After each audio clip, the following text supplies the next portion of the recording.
Hello. Welcome back to Module 3, Scholarship as Conversation. Today, we will go over Section 3, the follow-up question. In this video, you will learn about the follow-up question, which is a time-honored technique used by journalists and other researchers. They are normally found in press conferences or one-on-one interviews, but they can be used in any research project.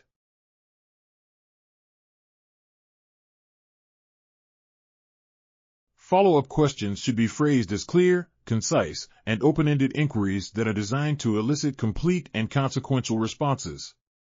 Expert interviewers may follow up to test an interview subject's assertion by asking why, until the statement is clear. They might clarify inconsistencies or address any gaps. Or, they could ask for specific examples that support the interviewee's declaration.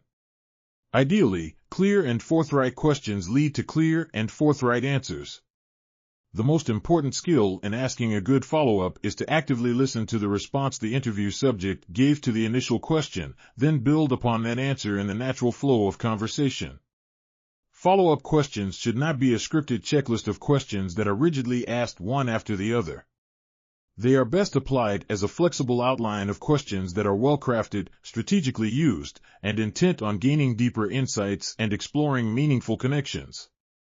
Follow-up questions are particularly useful when the interviewer values the audience and their comprehension of the topic at hand. If the interviewer does not understand an answer, they owe their audience the courtesy of seeking clarification in case there is similar confusion. The interview subject uses loaded or ambiguous terms that have meaning beyond standard dictionary definitions.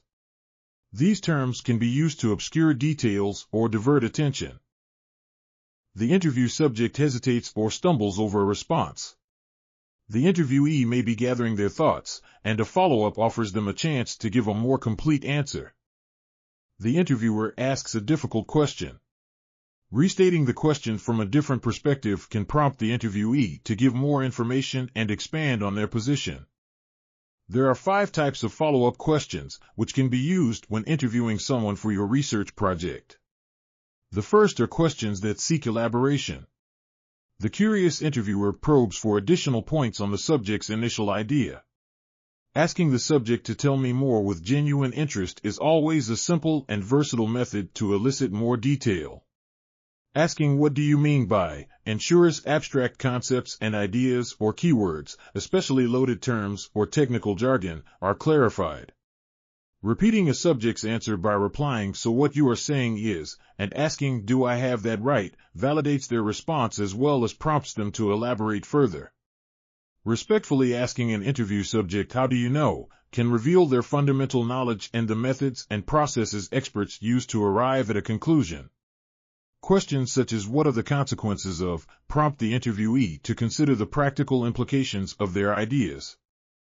Questions that restate. The inquisitive interviewer approaches the initial question from another angle, such as stating "I want to ask this in a different way." This can be suitable when the interviewee has deflected the question or obfuscated in their answer. The interviewer may use one or more synonyms that stimulate a subject's thinking, such as an otherwise uninspiring question about an official's concern with potential risks that is restated as "what keeps you up at night." The interviewer suggests the subject consider another person's viewpoint, which may prompt new insights. Placing the interviewee's topic or idea in the context of a definite situation or event with a question like "can you share a specific instance where" may produce more distinct insights and relevant narratives. Questions that focus on an intersecting topic. The prepared interviewer looks for adjacent topics and unseen connections. Understanding connections are important, so mentions of a person or a group can be expanded by asking "who else?" Mentions of someone's actions, behaviors, or processes can be further explored by asking "what else do they do?" Mentions of a state or condition can be scrutinized by asking "what else might it be?" Mentions of a span of time can be considered by asking "when else" or "how often?" Questions that connect answers. The insightful interviewer may link responses to answers given earlier. This is not always used to catch an interviewee in a falsehood, but, most often, to connect the dots between answers. Questions that synthesize information such as "Is this what you meant earlier?" assures the interviewee they are being heard and may provide understanding if they had not seen the connection themselves. Questions that ask interviewees to challenge generalizations. People often make generalizations that reflect their own viewpoints or notions, so the interviewer should try to reveal those things left unsaid. The effective interviewer may request the subject quantify their observations in tangible facts, figures, quotes, or claims by answering the question "How much?" The interviewer asks the interviewee to make comparisons to adjacent groupings, ideas, or topics. The interviewer seeks to slow down the discussion and build toward a more complete conclusion by asking the subject to take a step back and walk me through the. Next time, we will move on to Module 4, Authority is Constructed and Contextual, where we will discuss the authority and credibility of sources, critical thinking, and a useful method for evaluating online sources. Until then, thank you for your time. If you want to learn more about the subjects we have discussed, here are the sources used for this section.